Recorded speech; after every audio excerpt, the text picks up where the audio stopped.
হে প্রিয় দেশবাসী, হে আমার সনাতনী সমস্ত মায়েরা, বাবারা এবং ভাই এবং বোনেরা, সমস্ত সংখ্যালঘু জনগোষ্ঠী, আমরা এই দেশের ভূমি সন্তান।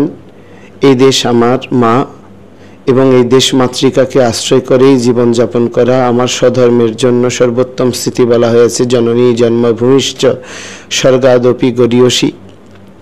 সেই মাতৃভূমিতে টিকে থাকার জন্য, একটি অসাম্প্রদায়িক রাষ্ট্র বিনির্মাণের জন্য, নবপরিবর্তনের যে ধারা সরকার আনয়ন করার চেষ্টা করছে, সেখানে আমাদের সকলের সাম্য আর সমতা প্রতিষ্ঠার জন্যই মূলত ৮ দফা দাবি নিয়ে আমরা আন্দোলন করছিলাম, যা কোনো রাষ্ট্র সরকার অথবা কোনো দলের পক্ষে বা বিপক্ষে নয়। এটাকে ভিন্ন খাতে প্রবাহিত করার জন্য আমার বিরুদ্ধে রাষ্ট্রদ্রোহ মামলা করা হয়েছে। আমরা কাপুরুষ নই, আমরা ভীতু নই, কোনো স্থিতিকে ভয় পাই না।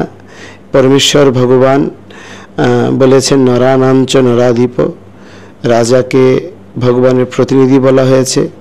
রাজপ্রণীত যে কোনো আইনানুগ স্থিতির বিষয়ে মুখাপেক্ষী হয়ে আইনানুগ লড়াই করার সৎসাহস এবং মানসিকতা দুটি আমার মধ্যে রয়েছে, এবং আমি আশা করি আমাদের শ্রীপাদ লীলারাজ প্রভু সহ যে সমস্ত সনাতন নেতৃবৃন্দের বিরুদ্ধে মামলা করা হয়েছে, আমরা সকলেই সৎ সাহস, প্রজ্ঞা, আপনাদের সকলের ভালোবাসা, সহমর্মিতা নিয়ে আমরা ন্যায় এবং সত্যকে প্রতিষ্ঠা করতে সক্ষম হব।